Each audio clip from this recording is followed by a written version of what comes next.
Bonjour à toutes et à tous. Je vais inviter les différents protagonistes de cette ouverture du Climax à me rejoindre et à s'asseoir.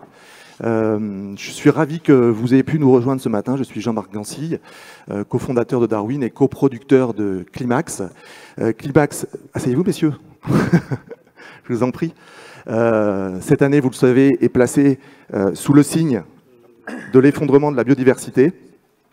Un thème qui est d'actualité. On a vécu un été particulièrement difficile, un été qui a vu se succéder un certain nombre d'informations assez anxiogènes, canicules, phénomènes climatiques extrêmes, épisodes de braconnage intensif, migration, drame de l'Aquarius, on en reparlera ce matin. Et puis, cette démission fracassante de Nicolas Hulot, qui bien sûr n'est pas un événement planétaire, mais qui en dit long sur la capacité de nos démocraties à tenir compte d'un certain nombre de phénomènes qui s'amplifient, qui s'accélèrent et qui aujourd'hui menacent les conditions mêmes de l'habitabilité de cette planète et des humains qui y vivent à pouvoir s'y épanouir. Nous avons souhaité cette année à Climax creuser encore davantage la problématique des interdépendances qu'il y a entre les phénomènes climatiques qui s'accélèrent, l'impact sur les ressources et sur le vivant qu'ont ces phénomènes climatiques et d'autres phénomènes qui s'enchaînent autour de ces perturbations, et les conséquences immédiates qu'une bonne partie de l'humanité ressent déjà dans sa chair, généralement dans les pays du Sud, généralement sur des populations plus vulnérables, et qui pose la question, au Sud comme au Nord, de la question des inégalités qui amplifient les difficultés qui s'amoncellent et qu'il va bien falloir qu'on regarde avec une lucidité de plus en plus aiguë.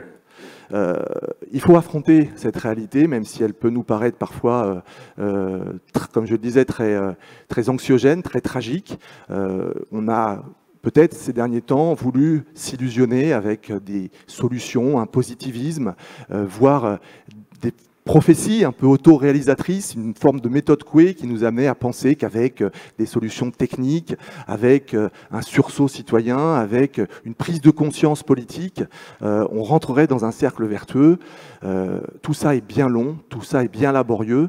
On a beaucoup de mal à en voir les effets quand ils ne sont pas, au contraire, à contresens de ce qu'on pourrait espérer.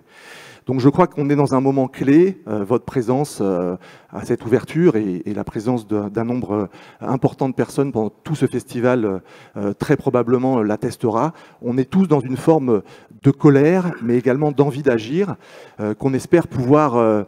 laquelle on espère pouvoir répondre pendant ce festival, en ajoutant notre mobilisation à celles qui vont s'égrener, je l'espère, dans les semaines qui viennent, à commencer par la marche pour le climat qui a lieu ce samedi et auquel Darwin, Climax et ses partenaires s'associent.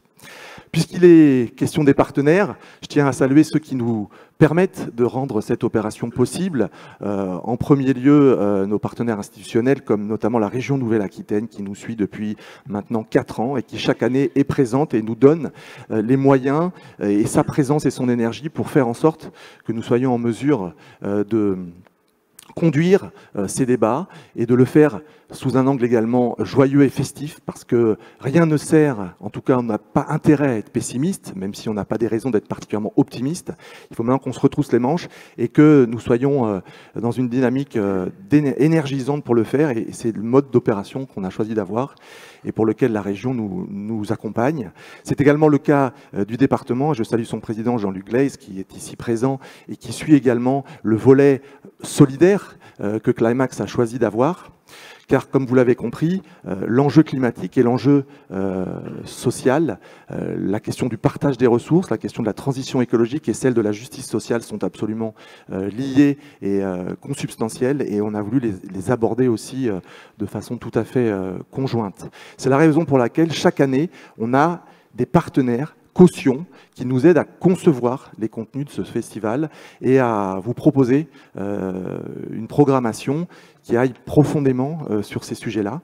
Donc je salue le WWF qui nous a aidés et qui a été présent dans toute cette phase de préparation, qui sera également présent dans le village des ONG pour, je dirais, débattre avec vous et éclairer les thématiques liées à l'effondrement de la biodiversité.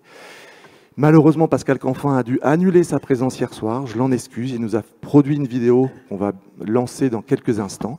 Le WWF néanmoins est tout à fait à nos côtés et sera présent tout au long de ces conférences par un certain nombre d'intervenants qui y sont des collaborateurs. Et bien sûr, chaque année, maintenant notre partenaire historique, en la présence de Pascal Lafargue d'Emmaüs, est aussi à nos côtés pour concrétiser nos convictions en actes et agir en faveur de ceux qui subissent déjà les difficultés liées aux migrations ou tout simplement exercer notre devoir de fraternité vis-à-vis de ceux qui sont les plus vulnérables et qui malheureusement ont tant de place à trouver la leur dans notre société. Je vais néanmoins maintenant passer la parole à Monsieur le maire de Senon, Monsieur Aigron, qui nous fait le plaisir de nous accueillir ici à Senon et de nous mettre à disposition ces magnifiques locaux. Senon a été un partenaire très important l'année dernière. Vous le savez, Climax a eu chaque année des lieux d'expression différents. On était très présents l'année dernière à Senon. On a voulu conserver un lien très fort avec la ville. Et cette séquence inaugurale et toute cette journée de débat et de concerts ce soir auront lieu ici. Ensuite, à partir de demain, nous irons sur le territoire de Darwin, à la caserne Niel, pour poursuivre ces échanges et fêter avec une partie artistique, culturelle et activiste pendant 3 jours, voire 4 jours de festival, pendant lequel on aura la chance d'avoir 2 grands témoins, vous le savez, Jane Goodall, qui nous fait l'honneur et l'immense plaisir de nous rejoindre samedi, et ça sera en clôture avec Edgar Morin, que je ne présente plus, que nous aurons une célébration, je dirais, de clôture à laquelle je vous convie tous à participer. Monsieur Aigron, je vous laisse la parole pour un mot de bienvenue. Merci.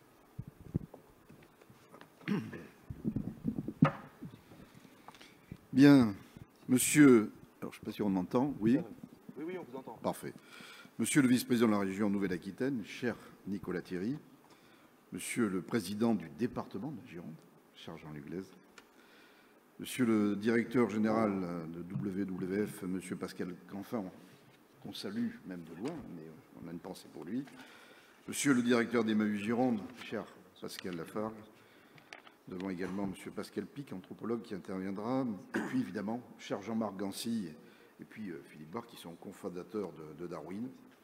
Mesdames et messieurs, permettez-moi d'abord de vous accueillir avec beaucoup de plaisir au Rocher de Palmer, cette salle de la métropole qui a fait ses preuves en termes de renommée sur le plan culturel. C'est une salle qui a ouvert en 2010 et qui accueille chaque année 250 000 personnes.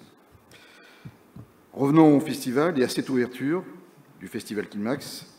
Et je voudrais donc rappeler l'urgence de penser, d'agir et de vivre différemment. Gandhi disait « Vous devez être le changement que vous voulez voir dans ce monde ». L'urgence climatique est bien réelle et l'engagement de chaque institution, de chaque organisation, de chaque citoyen sera nécessaire. Je veux rendre hommage aux acteurs de Darwin qui continuent à éveiller les consciences par le biais de ce festival. Je suis d'autant plus ravi, évidemment, qu'il se déroule ici, au Rocher de Palmer. Nous sommes, je vous l'ai dit, ici dans l'écrin culturel de l'agglomération bordelaise. Et si nous nous retrouvons chaque année dans cette salle, c'est parce que nous partageons cette idée commune du changement des idées par la culture. Depuis 2017, vous partagez ce festival dont la réputation n'est plus à faire, et vous avez contribué au questionnement de nos habitudes quotidiennes. Je pense à l'insertion d'une journée mondiale des océans, qui est devenue un lieu et un enjeu climatique, ou encore à l'annonce de la fin de la distribution systématique des sacs plastiques. Le parc Palmer est un véritable poumon vert pour notre territoire. Avec les villes de Bassins, Lormont et Florac, il constitue ce qu'on appelle le parc des coteaux, quitte un véritable lieu de nature où l'art peut s'exprimer. D'ailleurs, je salue les acteurs de Darwin d'avoir organisé une exposition de land art dont, évidemment, Jean-Marc Gancy donnera le nom et la description. Ce type d'art est intéressant parce que, il a une capacité à interroger l'homme au travers de l'œuvre artistique qui a été réalisée, mais aussi sur la place de l'humanité face à la culture et à la nature.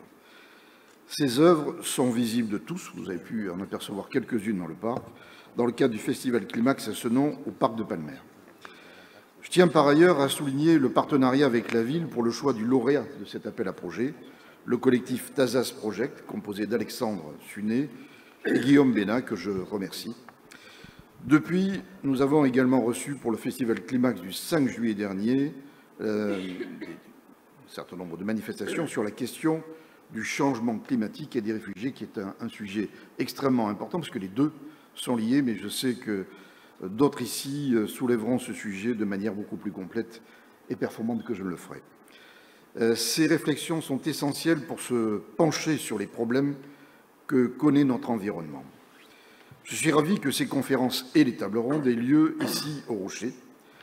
Je salue l'ensemble des partenaires à nouveau qui sont des acteurs éminents et qui accompagnent ces manifestations, le Festival Climax, et qui accompagnent les actions en faveur de la préservation de l'environnement et des conséquences, on parlait tout à l'heure des réfugiés, mais également des conséquences sociales dans notre société.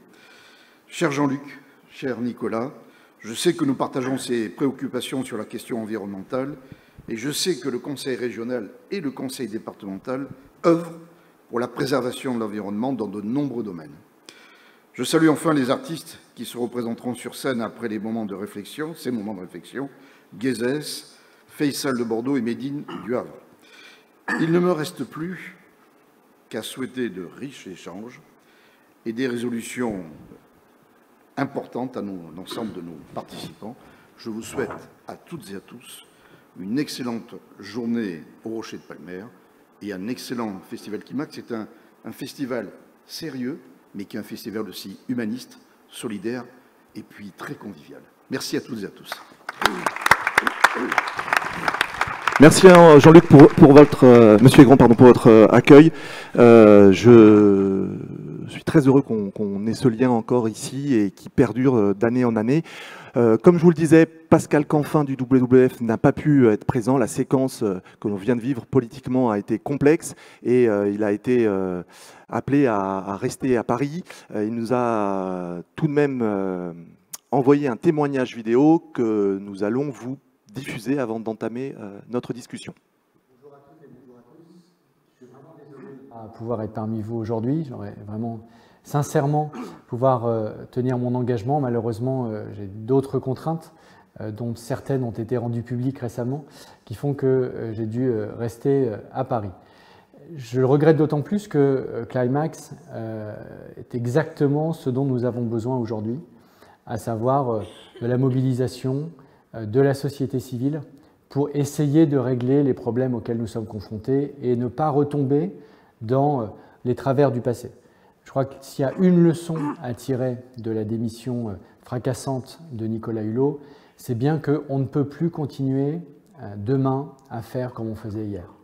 Il faut absolument que nous tous, on s'interroge sur la façon dont nous nous y prenions et dont nous continuons à nous y prendre aujourd'hui, qu'on tire les leçons collectives de tout ça et qu'on change d'échelle, peut-être qu'on change de façon de faire. C'est une leçon qui ne concerne pas une seule organisation, une seule personne, mais qui concerne bien l'ensemble de l'écosystème qui essaye de faire avancer les choses dans la société, et vous en êtes bien évidemment. Je m'excuse auprès des organisateurs de ne pas pouvoir être là, je m'excuse aussi auprès des élus qui ont apporté un soutien important à cette initiative. Aujourd'hui, le constat est clair sur l'état de la planète, que ce soit sur le climat, on l'a vu cet été encore une fois malheureusement, que ce soit sur la disparition du vivant, il n'y a plus aucune ambiguïté scientifique. Depuis 40 ans, c'est-à-dire depuis que je suis né, eh bien, la planète a perdu près de 60% de la population des espèces sauvages, que l'on parle des insectes, des mammifères, des vertébrés ou des reptiles. 60% des animaux sauvages qui ont disparu depuis 40 ans. Ça veut dire qu'à ce rythme-là, nous vivrons dans une planète bien avant la fin du siècle où les icônes de la nature, mais aussi les toutes petites espèces dont on ignore quelquefois l'existence, auront quitté notre planète. Qui peut croire que l'être humain peut continuer cette colonisation sans que ça nous retombe dessus? Nous savons que le capital naturel sur lequel on est assis et sur lequel on a construit notre prospérité économique et financière, ce capital naturel, il est de plus en plus vulnérable, il est de plus en plus fragile.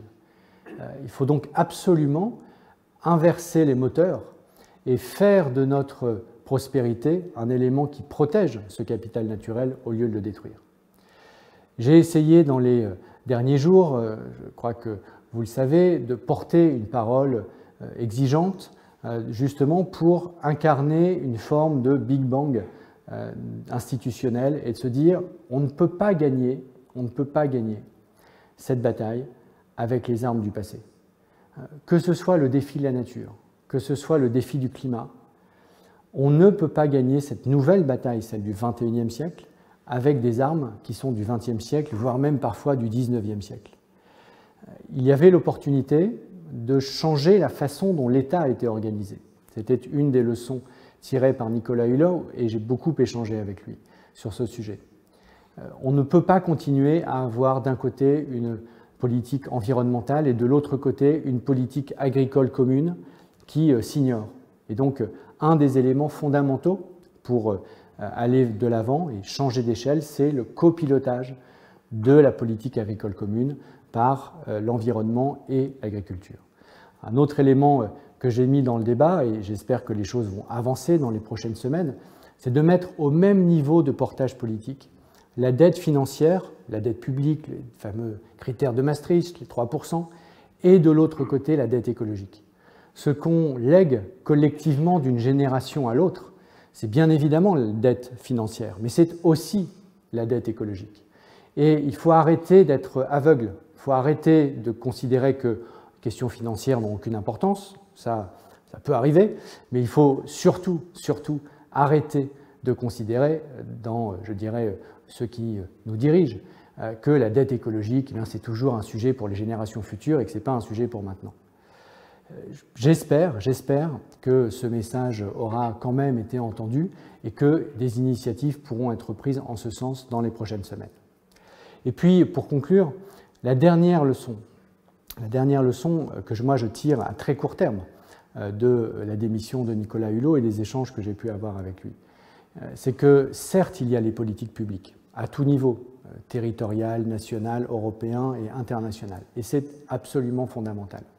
Mais il y a aussi la capacité de mobilisation et d'action de la société civile à côté de ces politiques publiques.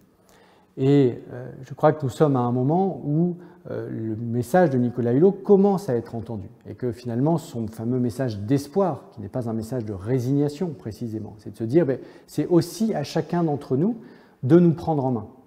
Et sachez que le WWF sortira en octobre une nouvelle application que vous pourrez télécharger, qui s'appelle WAG, pour We Act for Good, qui a vocation à créer cette communauté d'action, d'agréger tous les fameux petits gestes qui font que lorsqu'on les fait tous ensemble, qu'on les partage de manière virale sur les réseaux sociaux et qu'on les agrège et qu'on raconte un récit commun, eh bien on pourra, de manière extrêmement simple, faire partie de cette communauté du changement qui pourra aussi envoyer un message à ceux qui seraient moins tentés par ce changement et par cette transition écologique, de dire on est là, ne nous oubliez pas et si vous nous oubliez, eh bien nous en tirerons les conséquences. Le WWF jouera pleinement son rôle à la fois pour continuer à influencer les politiques publiques, mais aussi pour mobiliser la société en utilisant au maximum le numérique qui permet à très très grande échelle de créer des communautés d'action. Je vous remercie de m'avoir écouté, je m'excuse encore une fois de ne pas avoir pu être parmi vous et bien évidemment nous sommes preneurs de toutes vos réflexions, toutes vos propositions pour agir ensemble à grande échelle demain. Merci beaucoup.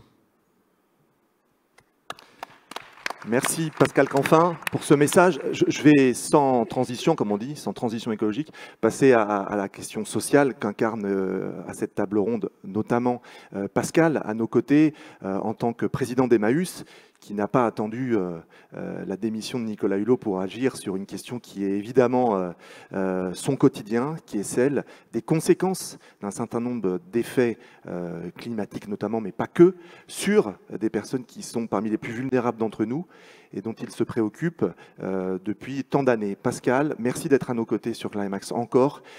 Quel lien fais-tu entre ce que nous venons d'entendre et ce que tu gères au quotidien, c'est-à-dire les conséquences humaines de ces séries d'effondrements qui, malheureusement, ont débuté depuis bien longtemps, mais qui s'accélèrent? Bonjour à tous. Peut-être un mot avant de répondre à ta question. Tu m'inscris directement dans la table ronde. Alors, je sais bien qu'il y a quelques impératifs et je vais avoir deux interventions. En réalité, quelques mots tout de suite. Ensuite, on ne sait jamais, je risque d'avoir besoin de la région à un moment ou à un autre. Donc, on donnera... Oui, parce que Nicolas doit voilà. nous quitter assez prématurément pour une autre obligation. Voilà, donc on ne sait jamais. Je fais un petit investissement en lui laissant mon tour de parole, en quelque sorte, pour qu'il soit plus confortable dans son esprit. Simplement, peut-être rappeler ce qu'Emmaüs fait là. Ce qu'Emmaüs fait, je crois qu'à peu près tout le monde le sait, même si j'aurai l'occasion d'aller dans le détail de certaines actions qui sont ciblées sur les préoccupations de Climax. Mais qu'est-ce qu'Emmaüs fait là? Eh bien, en fait, c'est le résultat d'une rencontre de femmes et d'hommes, parce qu'il n'y a pas beaucoup de femmes là, ici, mais il y en a beaucoup là, tant mieux. Mais dans l'aventure que nous partageons, Emmaüs Climax, il y a beaucoup de femmes, rassurez-vous. Rencontre humaine qui s'est faite autour de la problématique des réfugiés. Première édition de Climax, Philippe Barre intervient et dit sa volonté d'impliquer le monde, large secteur de l'entreprise, des entrepreneurs dans l'accueil des réfugiés. On est quelques semaines après les images dramatiques de ce petit enfant que personne n'a oublié, échoué sur une plage de Turquie. Et Philippe Barre dit, nous, on doit, entreprise, s'engager dans l'accueil des réfugiés. Et je me rappelle très bien, il y avait le maire de Bordeaux, qui à l'époque disait sa volonté de s'engager avec les entreprises, avec les associations sur l'accueil des réfugiés. C'est là-dessus que s'est fait la rencontre et c'est comme ça que Emmaüs a intégré la coproduction, c'est un bien grand mot, mais du festival de Climax. Voilà, donc je voulais rappeler ça. Et ensuite, je ne vais pas ajouter au constat accablant que tout le monde fait, que les experts font aujourd'hui de façon quasi unanime.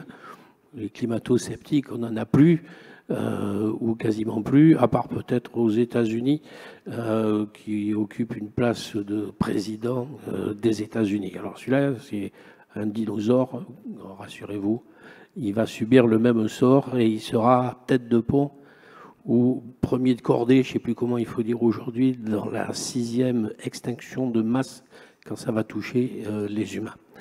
Donc voilà, moi j'aurais envie de parler de ça, de dire quelles sont les premières victimes, et puis de dire que si on est au stade du dernier stade avant l'effondrement, peut-être qu'il faut en profiter pour faire quelque chose et dire tant mieux, on a à tout rebâtir. J'aurai l'occasion, puisque tu me relanceras, de parler de ça tout à l'heure, et puis peut-être aussi avoir quelques instants pour dire comment certaines associations, certains mouvements, comme celui que je préside ici en Gironde, ont des propositions à faire pour non pas lutter contre les dérèglements climatiques, mais peut-être pour s'adapter à ces dérèglements climatiques et à vivre autrement, peut-être en étant solidaire. Voilà.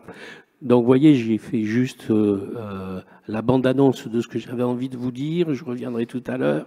Et je laisse donc à Nicolas Thierry le soin de présenter son intervention. Merci Pascal d'avoir été succinct, parce que Nicolas effectivement doit nous quitter dans quelques minutes. Il l'avait prévenu, c'était convenu comme ça, mais on voudrait t'entendre Nicolas, parce que suite à ce que vient de dire notamment Pascal Canfin, et à une certaine forme de désillusion qu'on a dans la société par rapport à la capacité de notre démocratie à agir significativement par le biais de ses institutions sur ces sujets majeurs. Toi, tu es un peu en première ligne, tu es peut-être entre le marteau et l'enclume, tu t'es engagé en politique pour changer les choses, évidemment, et tu es face à un certain nombre d'inerties qui sont celles que Nicolas Hulot a également fait dans son constat un peu triste et tragique même. Comment aujourd'hui cette question-là, ces questions de l'effondrement de la biodiversité et de ses conséquences humaines irriguent ton institution, comment tu les prends à bras le corps et comment tu perçois nos chances d'agir collectivement pour un futur un peu moins sombre que celui qu'on peut craindre? Bonjour à toutes et tous. Je pense que Pascal Canfin l'a dit, il faut pas, on ne peut pas être pessimiste, parce que être pessimiste, ça voudrait dire renoncer.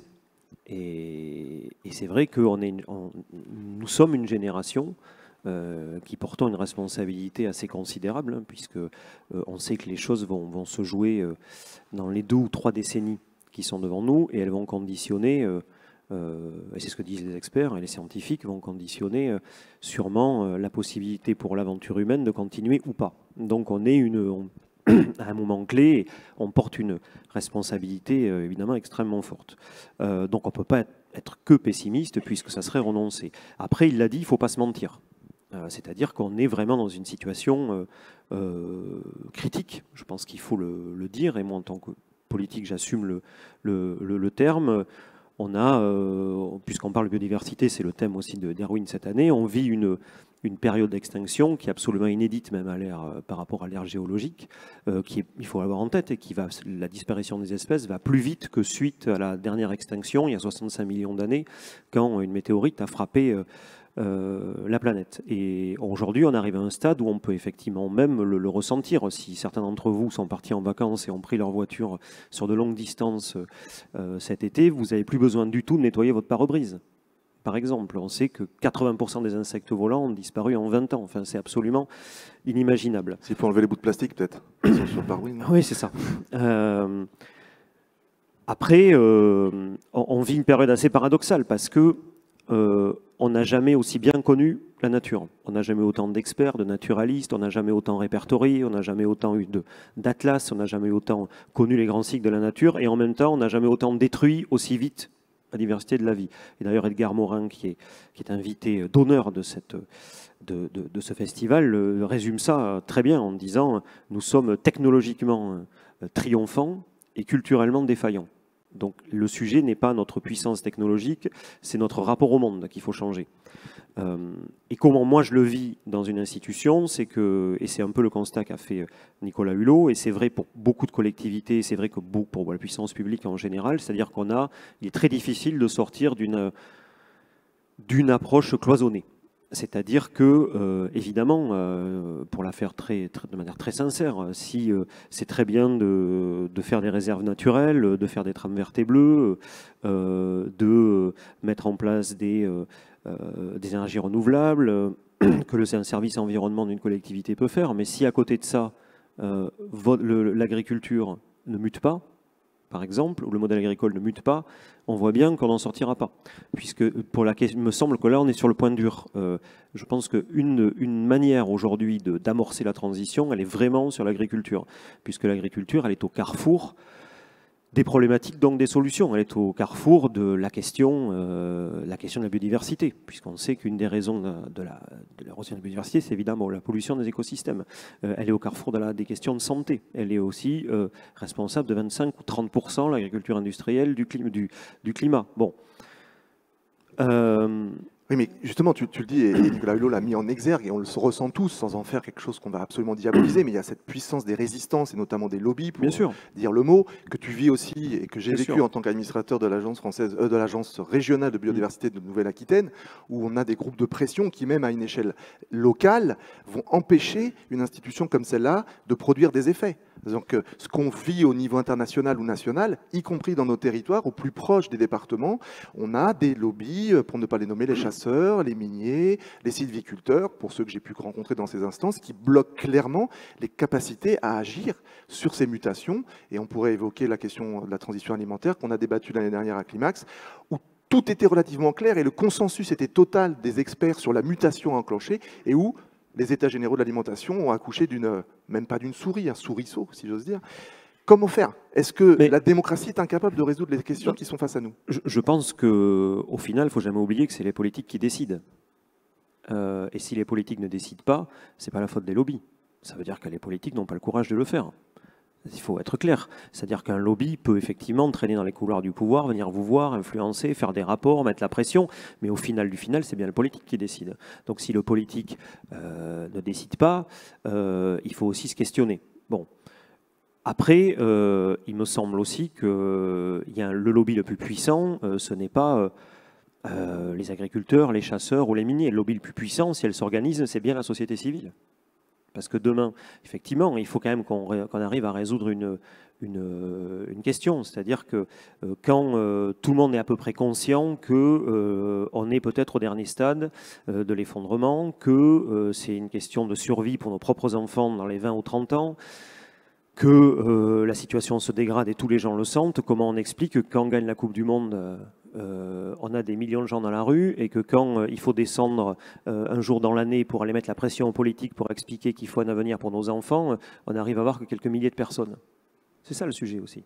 C'est qu'à un moment, il faut aussi se questionner sur l'espèce de tétanie qui frappe les gens. Et tu l'as évoqué tout à l'heure, je crois qu'il y a un espèce de mythe qu'il faut combattre aussi, c'est que, quelles que soient ces alertes, même si elles sont évidemment très inquiétantes pour les gens, il y a une espèce de mythe qui consiste à penser, et qui est très répandu aussi auprès des décideurs politiques, hein, qui consiste à penser que la technologie nous sauvera, qu'il y a un savant, un scientifique en blouse blanche quelque part là, dans un laboratoire qui a une solution à nos problèmes et qu'au final, on prend le cas, je reviens sur l'agriculture. Sur l'agriculture, on peut regarder ça de manière très précise. On sait très bien que la mutation à opérer, elle est passée de sortir de l'agriculture chimique pour passer sur de la diversité de semences, passer sur de l'agroécologie, etc. Aujourd'hui, la voie qui est prise, c'est plus on prend des pulvérisateurs plus efficaces. Et on se dit, on va plutôt penser aux OGM, on va plutôt penser...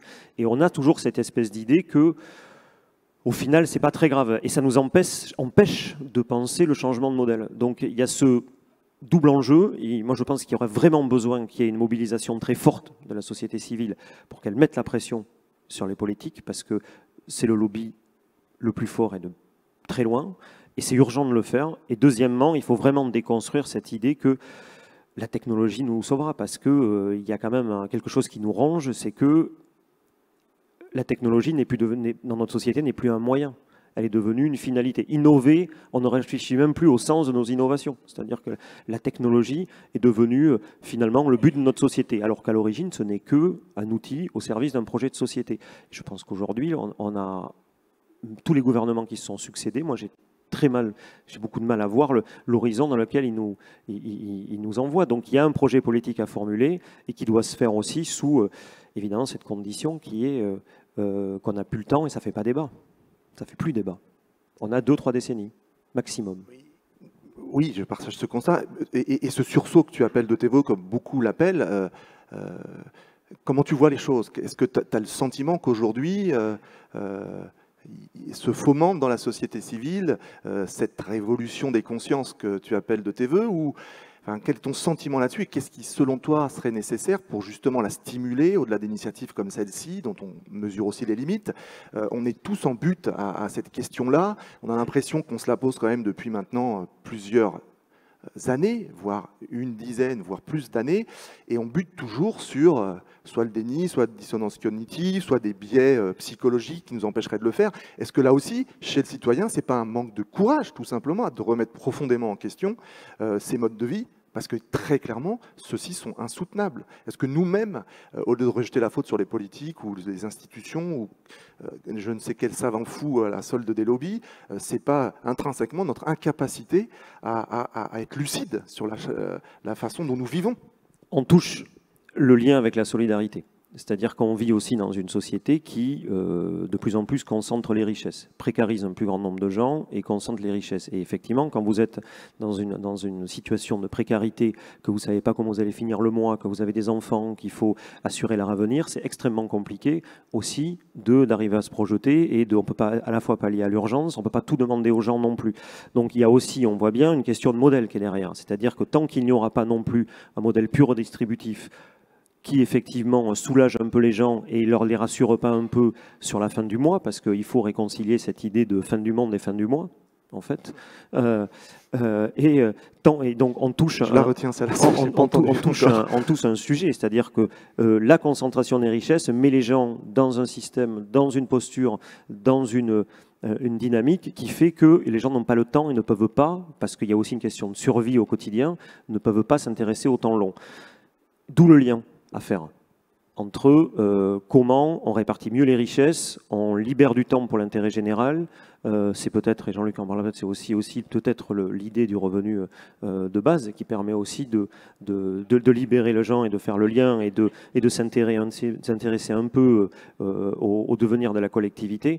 Donc on voit bien que si on ne résout pas cette question politique et économique de la répartition des richesses, de la place de chacun dans la société et de cette creusement des inégalités, on ne peut pas espérer qu'il y ait une mobilisation générale pour demander aux gens de penser l'avenir à 20 ou 30 ans. Donc tout ça est extrêmement lié. Et c'est pour ça qu'on ne peut pas avoir qu'une politique environnementaliste qui résoudrait tout. Dans un monde extrêmement... On ne pourrait pas avoir une politique très environnementaliste dans un monde très prédateur, qui concentrerait les richesses, etc. Il faut penser les choses de manière générale, et ça passe évidemment aussi par se questionner sur la manière dont nos gouvernements et les pouvoirs publics redistribuent la richesse, parce que n'oublions jamais qu'on est 2 ou 3 fois plus riches que dans les années 70. On produit 2 ou 3 fois plus de richesse que dans les années 70, et on n'a jamais eu autant de personnes dans la précarité, et les inégalités n'ont jamais été aussi importantes. Et c'est ça qu'il faut questionner. Merci pour la qualité de ton intervention, et je vous demande d'applaudir Nicolas qui doit nous quitter. Merci encore pour le soutien de la région au travers de ta personne au festival. Tu nous rejoindras pour d'autres conférences, je sais, dimanche matin. Et je vous invite à en débattre avec Nicolas et des experts locaux qui parleront des sujets vraiment qui nous concernent ici en Nouvelle-Aquitaine. Tu peux filer. Merci encore. Et merci pour la transition, justement. On peut-être décaler, sera plus équilibré. Merci. Jean-Luc, merci d'être à nos côtés également. La transition... Nicolas l'a fait, c'est un changement de modèle général qui s'impose à nous, qu'il faudrait enclencher de façon urgente. Tu y travailles au département, tu as fait des propositions audacieuses pour essayer de résoudre cette équation. Comment concilier fin du monde et fin de mois, je retiens ça, je ne l'avais pas entendu, je trouve que c'est très juste. Comment réagis-tu à ce qui vient d'être dit et comment vois-tu notre capacité, nos potentiels pour inverser la donne, puisque maintenant ça devient absolument indispensable? Bonjour à toutes et à tous. Vaste question que celle-ci. Peut-être pour à la fois dézoomer et à la fois préciser, nous avons en charge au département ce qui s'appelle les solidarités humaines et territoriales. Bref, nous préoccuper des plus fragiles d'entre nous et des territoires aussi qui en ont le plus besoin. Aujourd'hui, il me semble qu'il n'est plus possible d'envisager des politiques publiques départementales sur ces sujets sans se préoccuper effectivement de ce temps long, même s'il est relativement court, sur quelques décennies, qui peut s'annoncer, et je dis bien qui peut, mais je vais revenir là-dessus, qui peut s'annoncer et qui aujourd'hui nous amène à ne pas simplement se préoccuper de la fin du mois, mais l'envisager aussi au travers d'une éventuelle fin du monde, pour reprendre à nouveau la terminologie. Je ne suis pas ici pour vous raconter mes vacances, mais je vais quand même commencer par ça. J'ai fait le choix cette année d'aller sur une île qui s'appelle Lanzarote, qui est une île qui est 6 fois moins grande que la Corse et qui comporte 110 volcans. J'ai fait le choix d'y aller parce que ça m'intéressait de voir comment une île volcanique dont les dernières éruptions datent des années 70, mais dont les éruptions les plus fortes, les plus récentes dans l'histoire de l'humanité et de l'univers date surtout des années 1730 à 1736, années au cours desquelles des éruptions extrêmement importantes se sont produites. Et ça m'intéressait de voir comment des gens vivaient sur une terre comme celle-ci et comment ils se l'étaient réappropriée. C'est un exemple extrêmement intéressant parce qu'il y a, par exemple, sur des étendues de petits gravillons noirs volcaniques, des plantes qui poussent naturellement, qui ont donc trouvé une forme de résilience sur place, liée à ce qu'est la nature de la Terre, à ce qu'est la nature du climat, et à leur capacité à un certain moment à s'installer sur un endroit qui, a priori, est absolument inhospitalier. Cette île a été recouverte pour un tiers d'un océan de lave qui aujourd'hui est en train de reprendre vie via la formation de lichens qui progressivement réinstalle de la végétation. Mais il y a aussi sur cette île des hommes et des femmes qui ont fait des choix, le choix d'y rester, le choix d'y vivre, souvent le choix d'y migrer sur l'île elle-même en fonction des éruptions, et qui ont réussi à apprivoiser cette île pour, par exemple, cultiver de la vigne de façon assez particulière, puisqu'ils creusent des sortes d'entonnoirs dans ce gravillon noir. Ils y plantent de la vigne, ils construisent des murets arrondis autour pour la protéger du vent, et la vigne trouve dans ce qui s'appelle ce caillou pyroclastique une terre, un terroir qui retient le peu d'humidité qu'il y a sur l'île, puisque c'est une île qui reçoit très peu d'eau, et qui parvient de cette manière à produire un raisin de très bonne qualité et extrêmement présent et fort dans la production. Au-delà, il y a aussi, donc ça c'est cette question de comment des hommes, comment la nature se réapproprie à certains moments des espaces inhospitaliers. Et puis il y a un homme qui a fait quelque chose d'assez particulier sur cette île, qui s'appelle César Manrique, qui dans les années 70, à l'âge de 46 ans, est revenu sur son île natale, et qui était artiste et urbaniste, et architecte. Et cet homme est revenu sur cette île à l'époque où le tourisme de masse commençait à s'annoncer en Espagne et dans d'autres pays du Sud, et où son île était menacée par cette construction autour du tourisme de masse. Et cet homme a décidé ce jour-là, lorsqu'il est revenu, de sensibiliser la population qui était autour de lui à la question de ce tourisme de masse, à la dénaturation progressive des paysages et de la qualité de vie de l'île. Et donc il a, y compris physiquement, lutté contre ce tourisme de masse et ses constructions, y compris avec des tractopelles, pour faire en sorte que les constructions ne se réalisent pas. Il a réussi plusieurs choses. La première, c'est que cette île a été extrêmement préservée. D'abord, c'est une île qui n'a aucun panneau publicitaire. C'est une île dont les constructions, sur une petite partie extrême sud touristique à proprement parler, sont restées très intégrées, très basses, et ne dépassent jamais 2 étages, 3 étages peut-être maximum, mais enfin on est sur des choses qui restent très intégrées. Et le reste de l'île est complètement préservé, avec notamment des villages qui sont restés très authentiques. Il a donc réussi cette première chose. La seconde chose qu'il a réussi, c'est donner à la population de l'île la fierté de son île et la conscience, on parlait d'éveil des consciences tout à l'heure, la conscience de la préservation nécessaire de l'île. Et donc les habitants sont extrêmement fiers de leur île et extrêmement fiers aussi de cette préservation. Et la troisième chose qu'il a réussi, c'est à démontrer qu'il était capable de porter des projets et des réalisations sur une île comme celle-ci, qui seraient des projets complètement intégrés dans la nature, des projets artistiques, urbanistiques, d'architecture, mais complètement intégrés dans la nature, avec par exemple la création de lieux dans des couloirs de lave, et qui permettent d'avoir des lieux d'ailleurs assez magiques lorsqu'on y va, et des lieux dans lesquels on trouve par exemple une espèce de crabe albinos, qui vit dans une grotte et dans l'étang de cette grotte, et qui ne se reproduit qu'à cet endroit, et qui est donc une espèce aujourd'hui préservée. Lanzarote a ainsi été classé comme réserve mondiale de biosphère, et je trouve que dans l'enseignement que l'on peut tirer de cet exemple, qui n'est pas pris au hasard, ce n'est pas juste pour vous raconter mes vacances, mais c'est bien pour vous dire que, 1, la résilience est possible, et que nous avons des capacités à nous adapter, si en tout cas nous mettons en œuvre les moyens nécessaires pour y parvenir.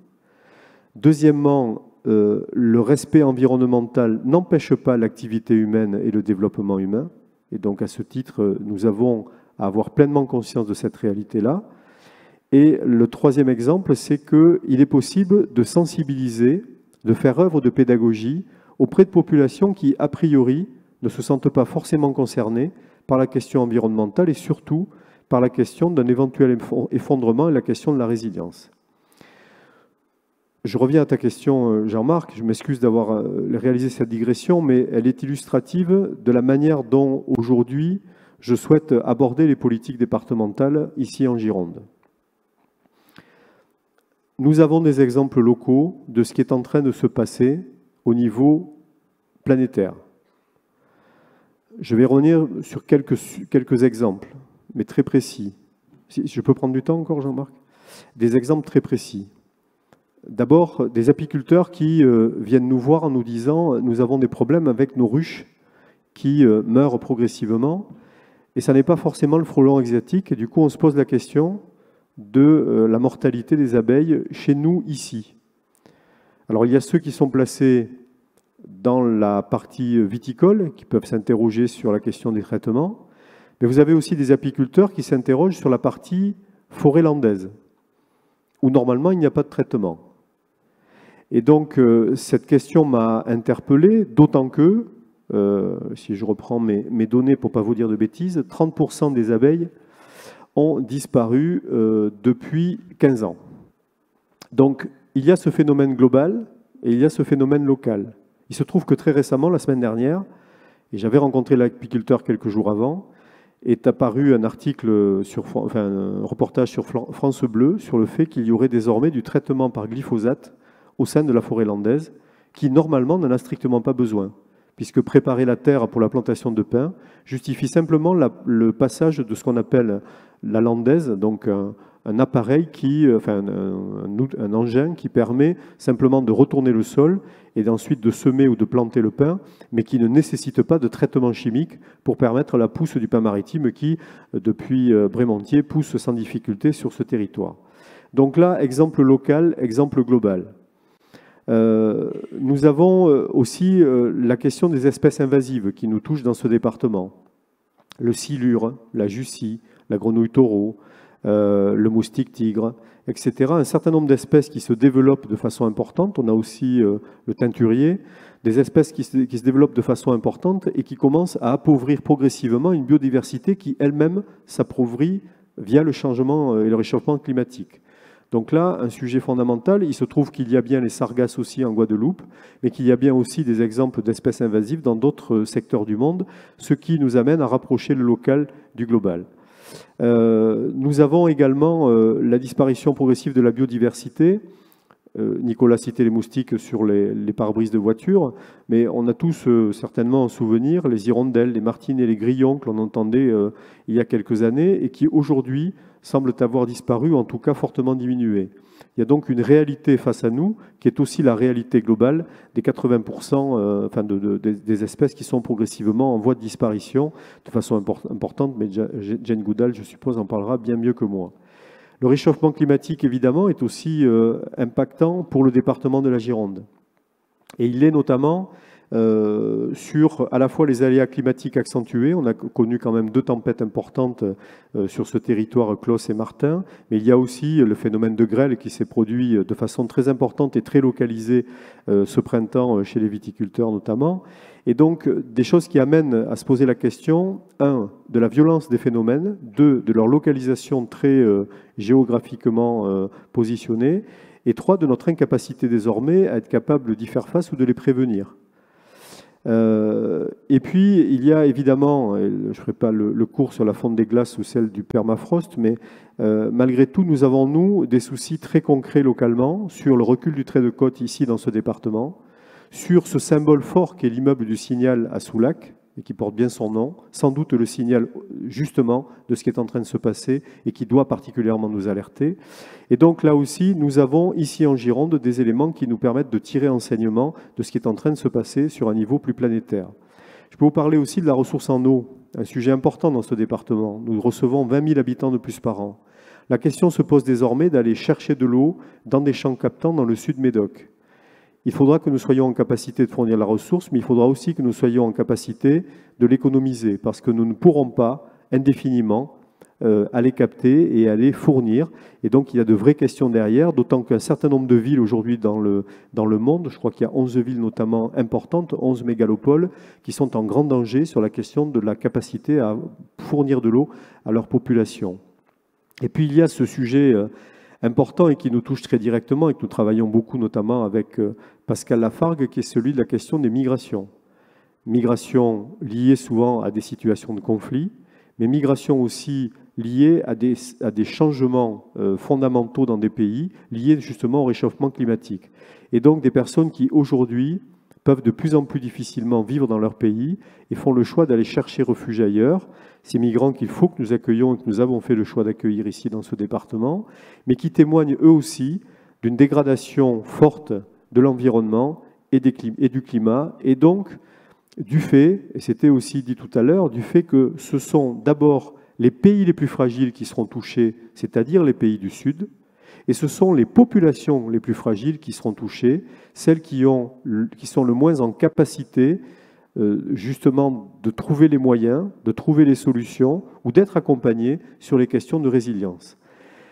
Tout ceci, c'est un peu long peut-être, mais tout ceci m'amène à vous dire que j'ai récemment eu l'occasion de m'exprimer devant mon groupe majoritaire au département pour leur dire que je souhaitais désormais que nos politiques publiques qui concernent beaucoup la fin du mois soient aussi placées au prisme de la fin du monde. Et que nous devons désormais inscrire notre action publique départementale sous l'axe de la résilience, sous l'axe de l'inclusion, et puis sur un outil méthodologique sous l'axe de l'innovation, mais nous l'avons déjà fait. Et enfin, nous avons déjà commencé.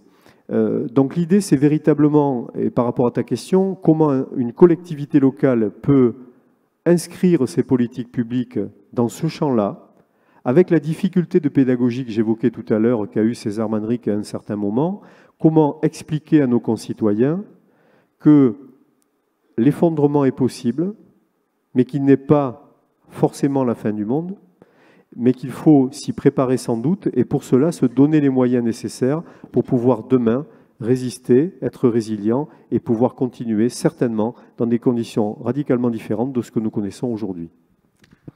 Merci beaucoup Jean-Luc, mais je vais te pousser un peu dans tes retranchements. Philippe, je vois que tu es arrivé, si tu veux nous rejoindre sur scène, il n'y a aucun problème pour que tu prennes part au débat comme c'était prévu, tu as été retenu par des difficultés d'organisation et je te remercie d'avoir fait le max pour être là. Jean-Luc, d'accord, c'est tout à fait juste et je salue ce discours dont on partage les fondamentaux, mais si on veut aller un peu plus loin, on peut aussi constater que malgré ce constat qu'on partage tous à des niveaux de maturité différentes, constat généralement assez implacable, exigence de fraternité que nos cœurs expriment assez évidemment, les mesures qui s'imposent à nous, citoyens, sont systématiquement perçues comme liberticides et donc impopulaires. Parce qu'il faut renoncer à un certain nombre de conforts, parce qu'il faut accueillir et partager, parce qu'il faut peut-être vivre différemment, ce qui suppose des nouvelles contraintes. Et à chaque fois que le politique, qui parfois fait preuve de courage pour justement les faire valoir, en face des levées de boucliers, en face, je ne parle même pas des lobbies, je parle juste des résistances et de l'inertie sociale. Malgré des années d'éducation au développement durable, on lit encore pendant l'été qu'un tiers des Français déclarent jeter leurs détritus de voitures dans la nature. C'est un peu désespérant. Comment on peut changer de braquet, comment on peut arriver à peut-être imposer, sans être autoritaire, des choix qui nous concernent tous et qui sont de l'intérêt général. Moi, je trouve qu'on bute systématiquement avec des injonctions à ce principe de réalité. Comment aller au-delà? Est-ce que vous y travaillez? Comment faire? C'est un peu dur hein, comme question. Oui, c'est dur parce que je ne suis pas certain d'avoir toutes les réponses là-dessus, bien au contraire, mais bon, d'abord, je pense que nous, il faut renverser la vapeur par rapport à des comportements et à un idéal de société consumériste qui date quand même post-Deuxième Guerre mondiale et qui donc a couru pendant bon nombre d'années avec des moments plutôt forts, notamment je pense aux années 80-90, qui étaient dans le consumérisme effréné, enfin avec un modèle qui était revendiqué comme tel et qui n'était absolument pas critiqué, avec absolument pas de contre-modèle, même si en underground, il y avait quand même des choses qui se produisaient.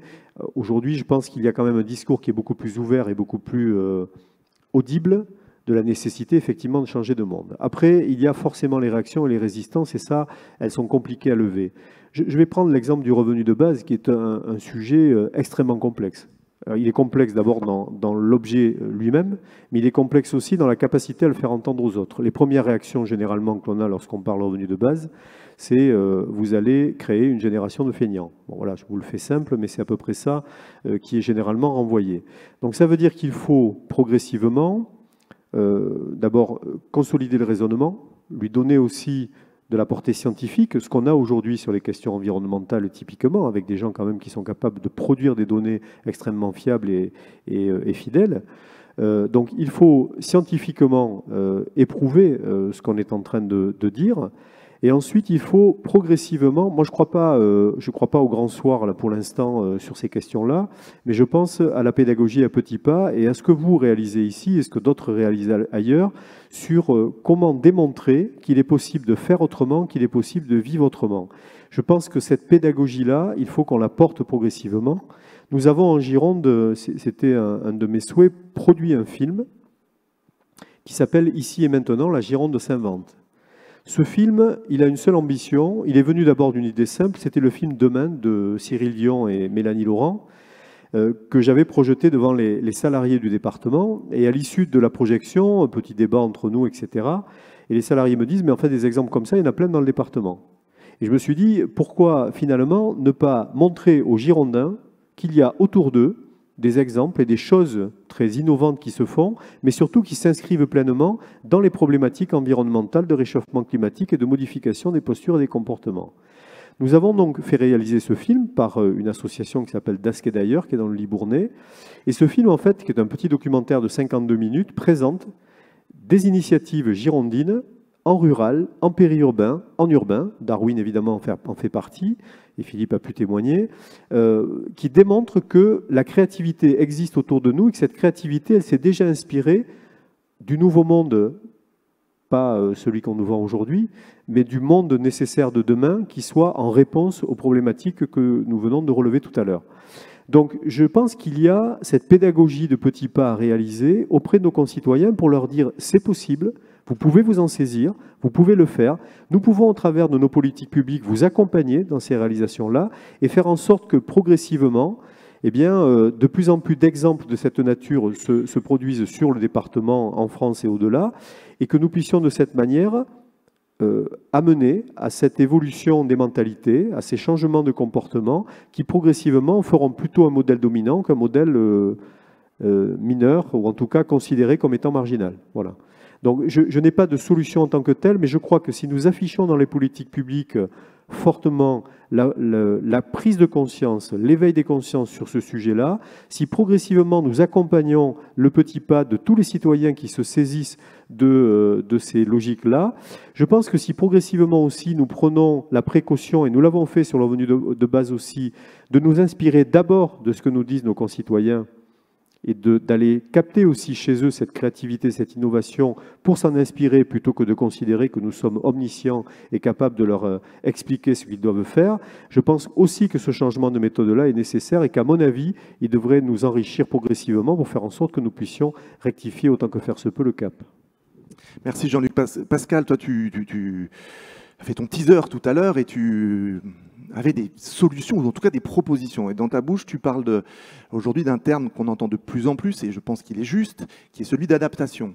Peut-être que le mythe, la chimère de l'inversion des dynamiques qui sont aujourd'hui à l'œuvre est de plus en plus accepté par notre société, un peu tragiquement, un peu malheureusement, et qu'il faut passer à quelque chose qui est plutôt du ressort de l'adaptation, en tout cas de l'atténuation des impacts et des effets. Il me semblait que ce que tu voulais nous évoquer était plutôt dans cette logique-là.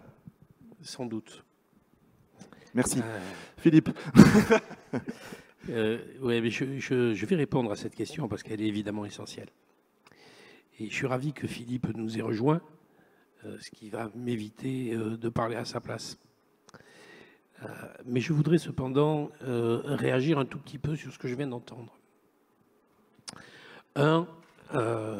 Oui, ici en Gironde, on a la chance d'avoir les soutiens, les relais pour mener des politiques d'accueil. Je pense aux réfugiés. Les réfugiés de guerre, ceux-là, ils sont accueillis partout. les réfugiés climatiques. Il y a encore une petite tendresse pour eux. Les réfugiés économiques, on ne veut pas les laisser entrer. Or, je crois que notre responsabilité, nous, secteur associatif, est de dire qu'il n'y a pas de migrants, il n'y a que des réfugiés, globalement. Et que des réfugiés économiques, ça n'existe pas.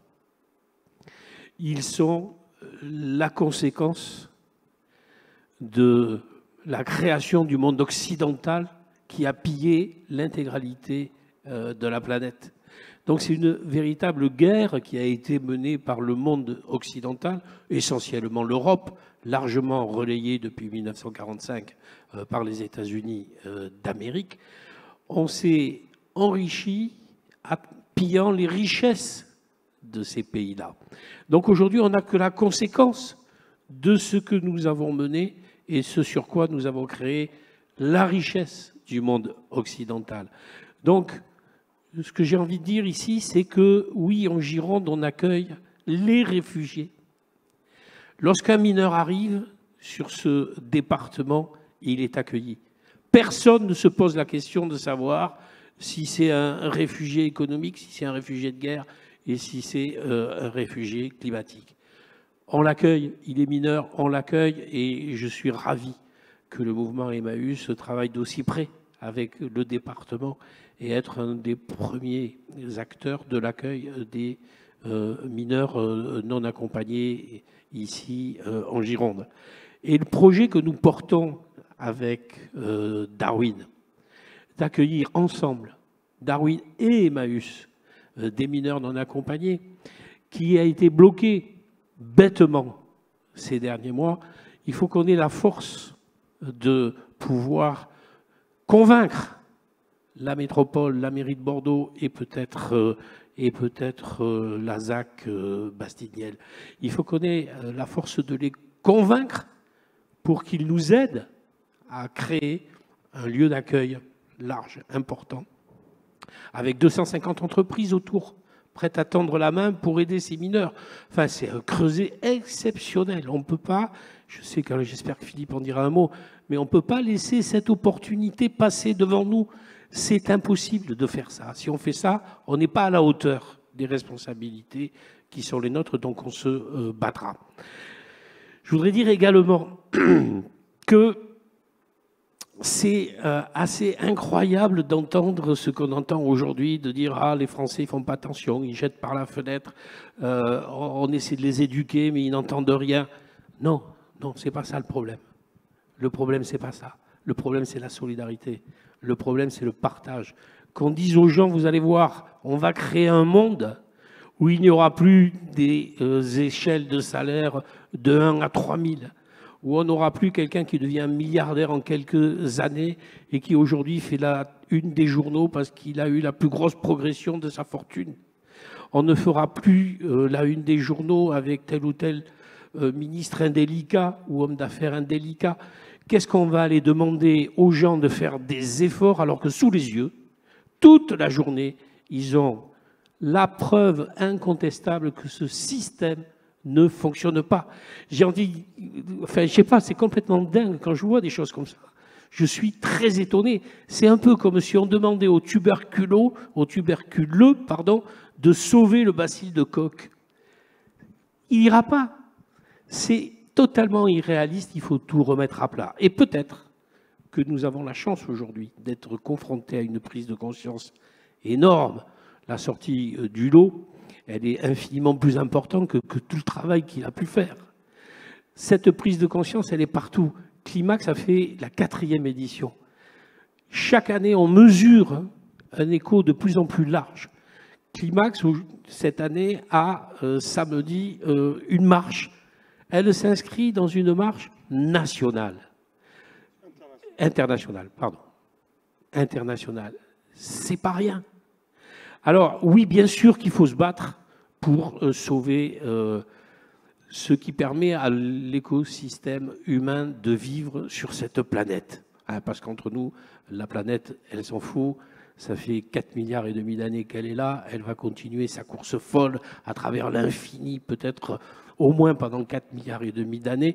S'il y a le grand effondrement, eh bien, la Terre, elle va continuer. Il restera encore peut-être comme vivant quelques cafards et peut-être Pascal Jurassique. Je sais pas, peut-être, c'est possible.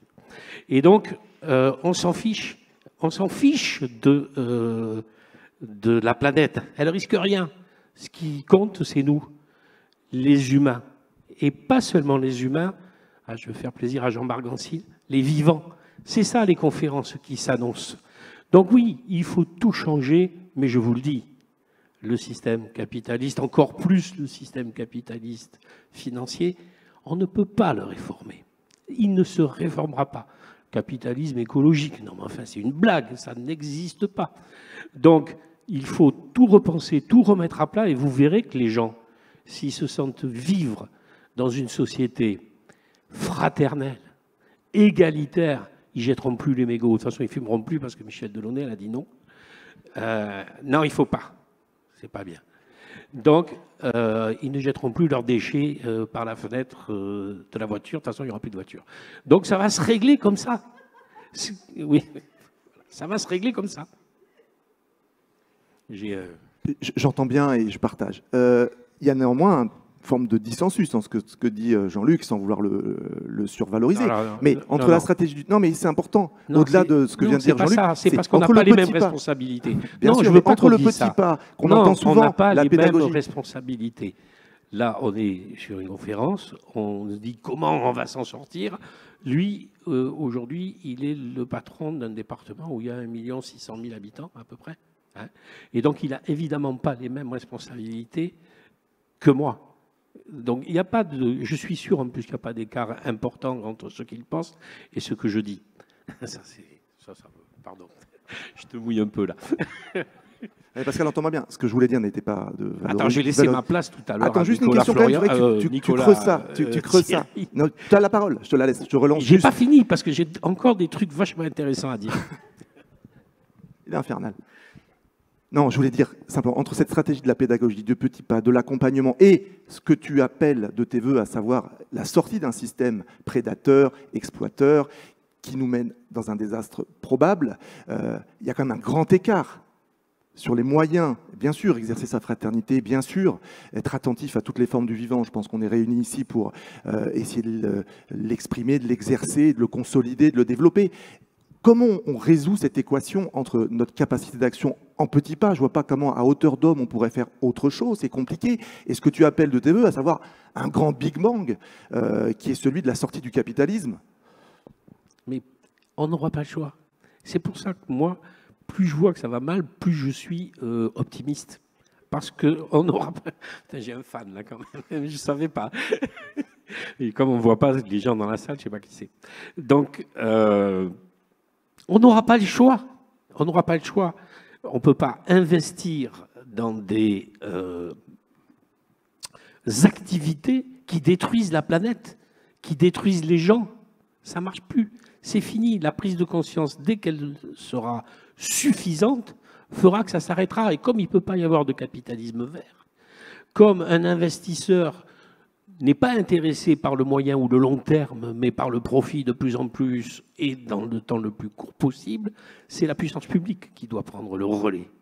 Donc, les citoyens imposeront à la puissance publique la prise en compte du temps long.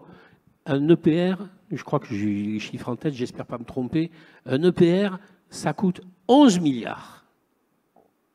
Et ça permet 2 ou 3 000 emplois. Mais 11 milliards dans la production d'une énergie propre, renouvelable, quelle qu'elle soit, la mer, la marée, le vent, si on met 11 milliards d'investissements, il n'y a plus de chômage. Donc la solution, elle est là et pas ailleurs. Il faut passer de la transition écologique à l'intransigeance écologique.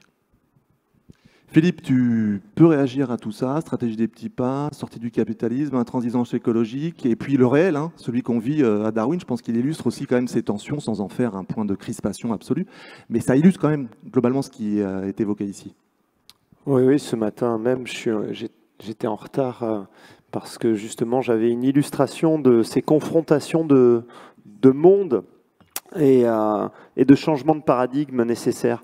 Moi, je voudrais peut-être faire un trait d'union entre les contradictions dont tu viens de parler, Jean-Marc. Tu as réagi d'ailleurs sur les réseaux sociaux dernièrement à un post de Mathieu Baudin qui parlait du temps long et qui interpellait en disant les politiques, les gouvernants ne sont plus dans le temps long, et tu disais mais finalement le temps long, on n'a plus le temps de s'occuper du temps long, justement il faut gérer l'urgence. Alors c'est peut-être pas la même que le temps court qu'il voulait dénoncer, mais je pense qu'en fait il faut faire les deux. Je pense qu'on a urgence d'avoir des actions dans le temps court, et puis on a nécessité aussi d'avoir une vision du temps long qui ramène à plus de sagesse. Et du coup, la question des petits pas ou des grands Big Bang, je crois qu'il faut viser le grand Big Bang à moyen long terme avec une stratégie, alors peut-être pas des petits pas, mais de plein de petits coups de canif, de petits poignards dans les mollets de la grande destruction au quotidien. Je vais vous donner un exemple de ce qui s'est passé ce matin et de la raison de mon retard. Ce matin, on demande depuis quelques jours d'accéder à la scène de Climax qui est à côté du skatepark par une route qui existe, qui est bitumée de longue date dans la caserne Niel, et avec un portail au fond de cette caserne qui est ouvert tous les jours par les gestionnaires de la ZAC, par Bordeaux Métropole Aménagement. Il faut donner à peu près 12 coups de dévisseuse pour enlever 2 plaques de tôle dans la palissade que BMA, Bordeaux Métropole Aménagement, a mis il y a 2 ans au moment du salon, la veille du salon Emmaüs. On demande ça pour accéder pendant 2 soirs pour faire ces concerts. Tout est en place. Et d'abord on nous dit non, un peu pour nous emmerder, et puis il y a des élus quand même qui trouvent ça particulièrement dommage et inutile, et qui se bougent, notamment un élu, Jean-Louis David, ce matin, qui était encore là pour essayer de dénouer la situation, et puis BMA qui propose une solution qui est de détruire un mur patrimonial de la caserne Niel et d'investir pour 2 jours. On peut évaluer entre 80 000 et 120 000 euros de dépenses semi-publiques quand même, Bordeaux Métropole Aménagement, pour faire une route dans la friche d'à côté avec du calcaire, donc avec des ressources naturelles, casser un mur patrimonial et le faire pour seulement 2 jours, le redétruire derrière pour faire leurs travaux, pour refaire une route ensuite, plus tard, d'ici 2 ans. Tout ça pour refuser de montrer qu'en fait, il y a déjà des routes et qu'elles fonctionnent. Pour refuser de montrer qu'on peut faire plus avec moins, mieux avec peu, et le faire tout de suite surtout. Si vous prenez l'exemple ici de ce qui se passe sur scène, on est assis sur des chaises qui ont été réparées. C'est des chaises qui étaient mises à la benne parce que le sky qui devait les constituer était déchiré, etc. Avec des chutes de bois qui étaient également dans la benne, on a remis en circulation ces chaises. On a des tables basses, alors celle-là elle est quand même un petit peu défoncée, mais les 2 autres sont très bien. On a un vieux tapis aussi qui était dans la rue, qu'on a récupéré. C'est des petits pas tout ça. Mais c'est avec tous ces actes-là au quotidien, avec aussi le refus, par exemple, aujourd'hui, un des élus qui essaye de nous aider me dit « bon, il faut lâcher parce que moi, j'y suis pas arrivé à faire ouvrir juste ce portail pour passer 6 camions dans la journée. Il faut accepter de faire la route parce que je n'y suis pas arrivé. » Et il était sincère, cet élu, parce qu'il était tout seul. Quand Nicolas Hulot dit « je suis seul », j'ai encore plus mesuré ce matin cet élu qui a essayé de nous aider et qui s'est retrouvé seul par rapport à un monde ancien qui tous les jours lutte contre ces transitions que nous menons parce qu'ils ont peur de voir ces transitions démonter leur système. Et on ne démontera pas leur système tout de suite en faisant un Big Bang immédiat parce qu'on n'est pas en capacité de le faire. Moi, souvent, on me demande, mais Darwin, c'est quel modèle? C'est un modèle capitaliste? C'est un modèle socialiste? C'est un modèle marxiste? Alors moi, je dis souvent, on est des darwiniens capitalo-anarcho-marxistes. Parce qu'on essaye de prendre ce qu'on a à notre disposition pour faire bouger les choses au quotidien. Et au quotidien, on est dans un monde capitaliste. Donc on prend dans ce monde capitaliste les outils nécessaires pour mettre en place des initiatives pour bouger les lignes. Mais on le fait avec une démarche d'anarchisme, pas de bazar, pas de foutoir, mais anarchiste au sens pur du terme, de participation, du dialogue, de la décision plurielle et collective, et puis avec une démarche de partage de la richesse, parce que quand je vois justement, on parlait de Bordeaux Métropole Aménagement, qui essaye d'éradiquer notre projet, quand je sais que, tu parlais des salaires, dans Bordeaux Métropole Aménagement, le salaire moyen est à 7 000 €. Or, on sait qu'il y a des bas salaires à Bordeaux Métropole Aménagement. Donc, on peut imaginer à quel niveau sont les hauts salaires. Et qu'on voit qu'ils gaspillent l'argent public qui serait tellement nécessaire à plus de partage, à plus d'écologie, à plus de résilience, à plus de réensauvagement de nos territoires. Jean-Luc parlait tout à l'heure de ces terribles déséquilibres qui arrivent ici en Gironde en matière de climat, d'espèces invasives, de retrait de côte, etc. On voit bien que ce monde ancien est encore à l'œuvre et que quand on a des politiques qui sont, comme les politiques qui sont ici à nos côtés aujourd'hui, en volonté de faire bouger les lignes, eh bien, ils se trouvent très esseulés.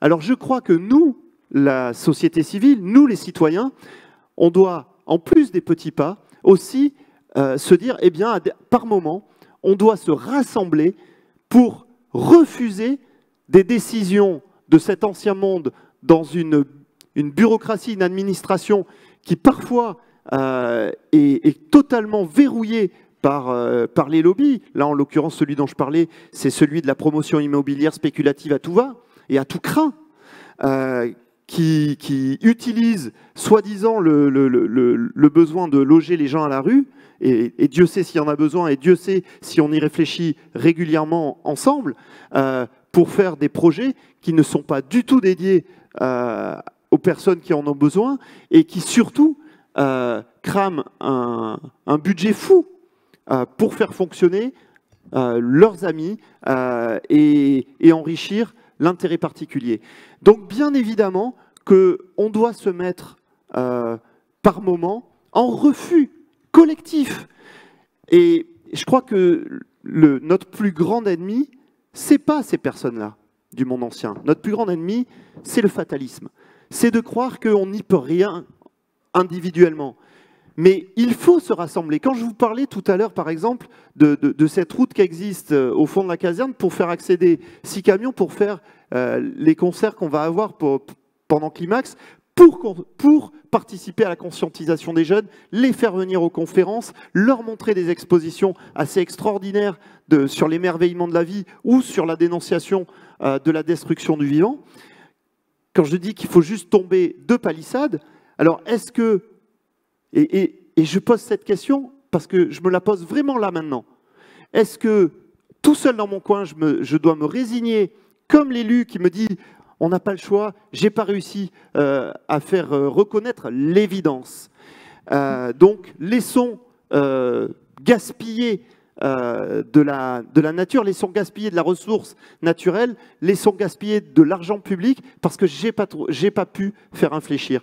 Est-ce qu'on doit se rassembler pour dévisser cette palissade à quelques citoyens, une centaine, et c'est pas si dur, et on sera hors la loi, on fera un acte de petite rébellion, ou est-ce qu'on doit être fataliste? Et je crois que notre premier ennemi, c'est d'être fataliste, c'est de céder en se disant on est moins fort, ils sont plus forts, alors on recule. Et si on recule à chaque fois comme ça, eh bien on n'arrivera pas à reculer quand il s'agit de construire une centrale nucléaire. On n'arrivera pas, pardon, à ne pas reculer quand il s'agit de construire une nouvelle centrale nucléaire ou quand il s'agit de devoir fermer des réacteurs nucléaires et de changer ce paradigme. Donc le Big Bang, il se construit ici, au quotidien, par des petites choses, par des plus grosses, par des moyennes, par des énormes. Et il se construira dans le temps. Et il n'y a pas de différence. Il faut savoir être dans cette agilité de se dire, c'est pas le temps court ou le temps long, c'est pas le petit pas ou l'énorme grand pas, c'est tout à la fois. Oui, c'est énorme à faire, mais ensemble, là, on peut le faire. Ensemble, on est plus fort que ce monde ancien qui résiste. Ce monde ancien, il est en fait fragile, il a peur. S'il nous tape dessus, c'est parce qu'il sent bien qu'il peut s'effondrer très rapidement si on se met tous en lien. On est un archipel des consciences. Cet archipel des consciences, il n'a pas encore réalisé que s'il se met en lien, il est un continent. Et il est un continent bien plus fort que ce monde ancien. Ça germe partout dans le monde. Partout dans le monde, il y a des initiatives, mais elles sont isolées. Si on se met ensemble à refuser le diktat du monde ancien, on peut faire basculer les choses. Alors oui, par contre, il y a des choses qui ne reviendront pas en arrière. Oui, le réchauffement climatique, le dérèglement climatique s'est enclenché et on ne reviendra jamais au niveau de biodiversité qu'on a connu auparavant, mais on pourra amortir l'impact. On pourra s'adapter. On pourra mettre en place des systèmes de résilience grâce à la coopération et la solidarité. On ne pourra pas survivre sans solidarité. Les survivalistes qui pensent qu'ils vont pouvoir survivre en s'achetant un petit bout de terrain au bout du monde, en Patagonie, parce qu'ils ont un peu d'argent pour le faire, et qui vont regarder de loin les effondrements urbains et civilisationnels, ils se trompent parce que sans communauté solidaire, on ne pourra pas s'adapter aux effondrements climatiques qui viennent, aux effondrements d'effondrement de la biodiversité. Donc la coopération, la solidarité et se rassembler pour refuser, parce que le peuple est plus fort toujours que des intérêts particuliers de lobbies anti-progressistes, le peuple est plus fort. Donc je n'ai pas de recette de cuisine miracle, si ce n'est de l'agilité, du rassemblement, de la coopération, et il faut y aller. Merci Philippe. Bon, il est fougueux, hein. Il est toujours aussi fougueux. Je voudrais tenir le timing et je vous remercie de remplir progressivement cette salle et d'accueillir nos prochains intervenants, dont le débat sera passionnant puisqu'il traitera de ces questions et notamment de l'ère de l'Anthropocène dans laquelle nous entrons aujourd'hui, celle où l'homme modifie très structurellement les équilibres biologiques de cette planète et peut-être irrémédiablement. Tu viens de le citer, Philippe. Mais j'aimerais que le mot de la fin soit aussi donné à Monsieur le maire. Avant le mot de la fin, je dis juste à Jean-Luc qu'on a un petit créneau pour passer et pour diffuser le film vendredi pendant Climax. Donc si tu es d'accord, on serait ravis de le diffuser. Voilà, c'est fait. Mot de la fin, Monsieur le maire, j'aimerais que vous réagissiez à tout ce que vous avez entendu, entre les petits pas, la résistance, la solidarité, l'entraide. Vous êtes sur un territoire très singulier, avec énormément de communautés, avec des tensions, avec cette difficulté à concilier fin du monde et fin de mois. Comment vous réagissez à ça et quel serait votre mot de la fin ? Alors, mot de la fin pour la table ronde, mais je l'espère. La table ronde, évidemment. Elle ouvre les débats et de ces 11 conférences voilà, qui s'amorcent. Je suis ravi d'être à côté de Philippe Barre. Si on doit mesurer son niveau d'engagement à sa passion, vous imaginez où est-ce que c'est. Oui, élu local, un maire. Alors, on a beaucoup de responsables ici, locaux, politiques. Le maire, vous savez, il y a les responsables nationaux qui sont là, et le maire, il est là. Il est face à la réalité d'une commune. Alors, Sedan, c'est une commune particulière, comme vous le disiez, Marc, c'est que 25 000 habitants, presque 56 nationalités, le vivre ensemble est donc important, avec 44% encore de logements sociaux, donc des personnes en difficulté. Et pourtant, sur le point de vue environnemental, on s'est donné plusieurs messages. J'avais en introduction dit vous devez être le changement que vous voulez voir demain dans le monde. C'est Gandhi qui disait ça, c'est pas moi. Et on reviendra au fait d'être isolé ou non dans le combat après, parce que lui, il a commencé assez isolément. Nous, on a choisi d'impliquer, d'éduquer et d'expliquer.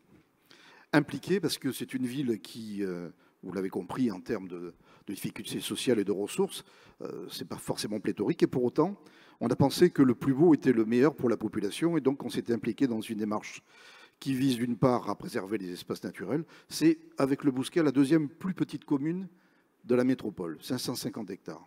Et pour autant, on a réservé, avec la population et les parcs qui sont ici, 20% d'espace naturel sur l'ensemble du territoire.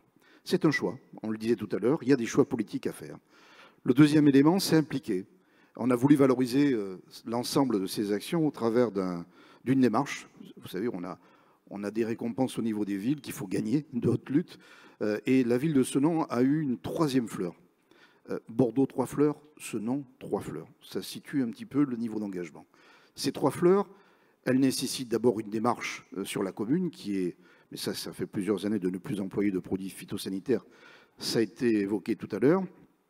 D'engager de nouvelles façons de travailler, de mettre des plantes vivaces peu gourmandes en eau, parce que là aussi, c'est une ressource qu'on veut préserver. Mais ça nécessite aussi que ce soit un élan communal. C'est la raison pour laquelle les habitants se sont impliqués, c'est la raison pour laquelle les enfants dans les écoles se sont impliqués. Il y a eu des jardins partagés qui exploitaient ce type de culture. Et puis, du coup, les enfants, on parlait tout à l'heure d'éduquer, on a voulu aller plus loin. Et par conséquent, trouver les biais qui pouvaient les intéresser, parce que parler d'environnement, ce n'est pas toujours facile. Et donc, on a trouvé un biais ludique, par exemple, pour ce qui est le tri. Et donc, les bacs de récupération de verre ont été tagués. Le tag, les jeunes adorent ça.